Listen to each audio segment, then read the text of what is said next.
Now here's the part of the show we simply call In Case You Miss It. It's a chance for you to look back at the magic and the mystery of horse racing here in British Columbia from the Sport of Kings perspective. In case you missed it. Several years back, a young apprentice rider arrived here at Hastings Race Course. Her name was Nicola Wright, and as you're about to see, at first it was tough, but she believed in herself, and here's the story of Nicky Wright, in case you missed it. I've been riding ponies since I was 5, and none of my family have anything to do with racing. My riding instructor actually heard of Newmarket Racing School, and she said, "Oh, you're small, why don't you have a go?" So I quit college, which really everyone was quite fed up with me, but I wanted to give it a go. So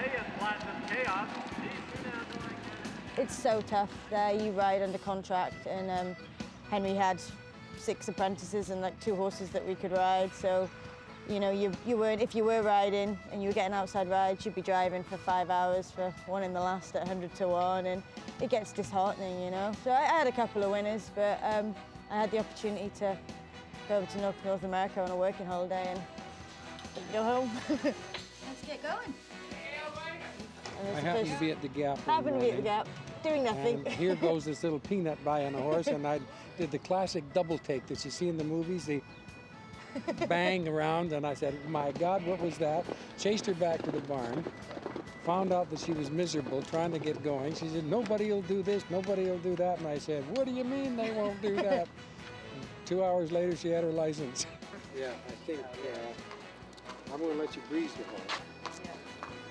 I think with, you know, now I am race riding, I think a lot of trainers, once they see you ride, riders suit horses, whether you're male or female, and sometimes, you know, you'd want an aggressive guy, you know, when a horse needs an aggressive ride, and other times you may have a nervous horse that needs a, you know, bit of a pampering round there, and sometimes a girl will be better on that kind of horse, you know. So I think there are advantages and disadvantages of being female, but I am, so I can't do a lot about it.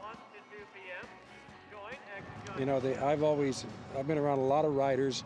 I've developed a lot of riders. And the one thing I can't drill through their heads is the fact that you can't ride a horse faster than it can run.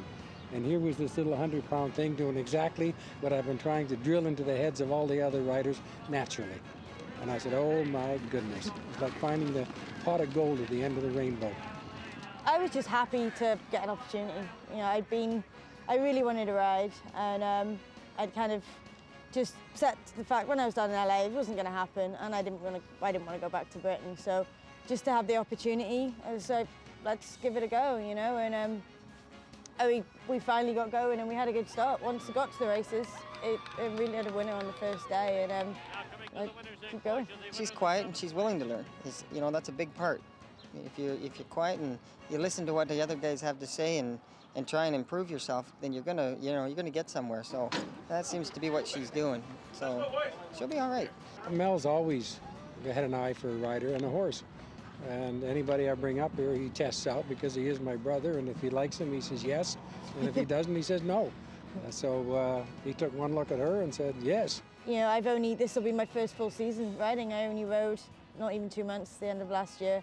So it's happened quick, and I'm thrilled with the start I'm getting, and especially now coming into the season and getting to ride for a lot of different trainers and lots of different horses, and it's an experience for me. It's all experience for me, you know. Being an apprentice and female is like having 2 strikes against you.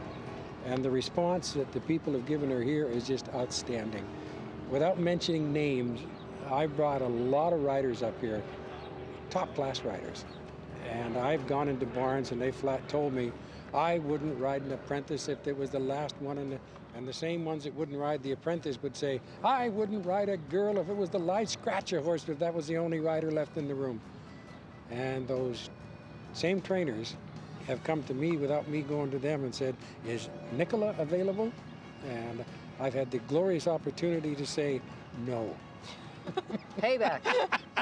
From the word go, you know, he's grabbed hold of me and had faith in me when, you know, I was a little girl rider coming here and no one, you know, wants to really take a second look kind of thing. And Wayne had faith in me and has enough confidence for both of us most of the time. So, you know, which is really good for me too. And kind of I trust him, so.